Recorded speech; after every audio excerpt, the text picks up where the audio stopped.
ड्रामेबाज उठा तो है ही, मैदान खाली था, झूठ झूठ से जा गया। इस बार देखना कितनी बुरी हार हुई।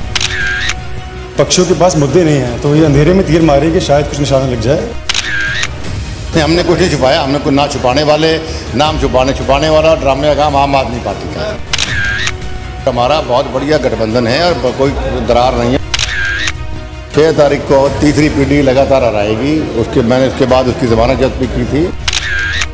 किस तरीके का चल रहा है? देखिए, मैं 6 चुनाव मैंने यहाँ से जीते और पिताजी और माताजी का भी मैं कैंपेनर रहा हूँ, रेणुका का भी। और मैंने इतने सालों में इस प्रकार का भीड़, उत्साह और उमंग वोटरों में वोट देने की है, ये मैंने अपने जीवन में नहीं देखा। तो बहुत शुभ संकेत है। आम आदमी पार्टी ने एक शिकायत सौंपी है आपकी नॉमिनेशन से, उसमें कुछ कहा है कि छुपाया गया? नहीं, हमने कुछ नहीं छुपाया, हमने कुछ ना छुपाने वाले, नाम छुपाने वाला ड्रामे का काम आम आदमी पार्टी का है। तो केसों को लेकर के उन्होंने कहा है कि 4 की बजाय 1 केस उसमें लिखा है किसी एक कॉलम में। देखिए जी, हमने केस जितने थे केस के नंबर के साथ लिख के दिया है। ये बंद धड़क बातें हैं, ऐसा कुछ नहीं है। दुष्यंत चौटाला भी आएंगे चुनाव प्रचार के लिए, जो गठबंधन की तरफ से चुनाव लड़ेगा। बिल्कुल उनको आना चाहिए और पार्टी की तरफ से उनको रिक्वेस्ट भेजेंगे भी हम कि ये भाजपा और झजपा का साझा उम्मीदवार है और इसलिए इनको मिलके चुनाव लड़ना चाहिए। दुष्यंत जी को आना चाहिए। अभी तक जो दुष्यंत जी किसी भी तरीके से इन्वॉल्व नहीं दिख रहे हैं, गठबंधन में कोई रार है या फिर आपकी व्यक्तिगत जो चीज़ें रही हैं पहले राजनीतिक, उसकी वजह से वो नहीं, ऐसा बिल्कुल भी नहीं है। और हमारा बहुत बढ़िया गठबंधन है और कोई दरार नहीं है। और सारे उनके नॉमिनेशन के ऊपर भी निशान सिंह जी आए थे, मेरे घर पे खाने पे बीजेपी के जिला प्रधान सब आए थे।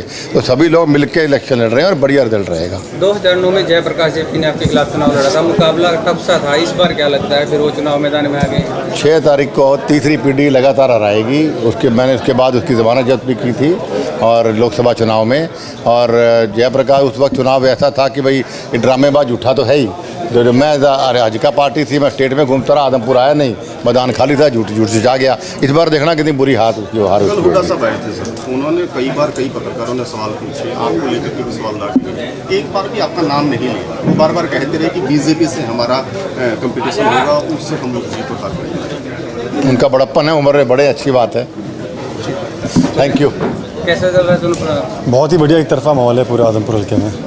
आप युवा उम्मीदवार के तौर पर उतारे हैं, तो आदमपुर की जनता क्या चाहती है कि इस बार युवा को वोट दे रही है? जी बिल्कुल, बड़ों का आशीर्वाद है, युवाओं में जोश है। इस बात को लेकर के हमारा एक हम उम्र और एक बहुत ही शिक्षित उम्मीदवार भारतीय जनता पार्टी ने उतारा है। और मेरा संदेश पूरे आदमपुर के मेरे परिवार को ये है कि मुझे मौका दो। चौधरी भजन जी की नीतियों पर, उनके पचनों पर चलकर, पिताजी के संघर्ष से सीख लेकर मैं आगे आपकी सेवा करने में कोई भूल चूक नहीं करूँगा। एक आपको लेकर के ये बात कही जा रही है कि 6 तारीख तक ही आपके यहाँ पर, उसके बाद विदेश की टिकट है।